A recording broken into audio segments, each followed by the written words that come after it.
കാലമാമീലഞ്ഞിയത്ര പൂക്കളെ പൊഴിച്ചു. കാലത്തിന്റെ എലഞ്ഞി എത്ര പൂക്കളെ പൊഴിച്ചു? അതിന്റെ അർത്ഥം എന്താ? ഒരു കൊല്ലത്തിൽ ഒരു വട്ടാണ് ഈ എലഞ്ഞി പൂക്കണത്.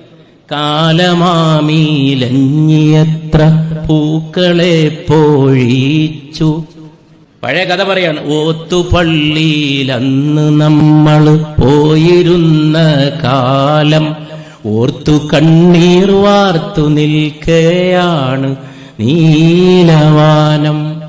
കോന്തലേക്കൽ നീ എനിക്കായി കെട്ടിയ നെല്ലിക്ക. പഴയ ഓർമ്മകളാണ്. കാട്ടിലെ കോളാമ്പിപ്പൂക്കള് നമ്മളെ വിളിച്ചു. കോളാമ്പിപ്പൂവ് അത് നമ്മളെ ചെറുപ്പകാലമാണ്. ഇതൊരു പാട്ട് മാത്രമല്ല, ഇതൊരു പഴയ ചരിത്രമാണ്. ആ ചരിത്രത്തിലേക്ക് കോളാമ്പിപ്പൂവ് നമ്മളിപ്പോ കാണാൻ തന്നെ ബുദ്ധിമുട്ടാണ്. കോളാമ്പിപ്പൂവ്, തുമ്പപ്പൂവ്. ഈ തുമ്പപ്പൂവ് എന്ന് പറഞ്ഞൊരു പൂവ് ഓണത്തിന് പ്രത്യേകിച്ച് ബന്ധപ്പെട്ടൊരു പൂവാണത്. തുമ്പപ്പൂവ്, തുമ്പപ്പൂവിന്റെ ഒരു വിശുദ്ധി, തുമ്പപ്പൂവിന്റെ ഒരു സുഖം, ഇതൊക്കെ വേറെ തന്നെയാണ്. ആ ഗ്രാമീണ ജീവിതം ഇങ്ങനെ ഉപ്പലിഞ്ഞില്ലാതെയായി പോയിക്കൊണ്ടിരിക്കുകയാണ്. അതിനെ നമ്മൾ നിലനിർത്തണം.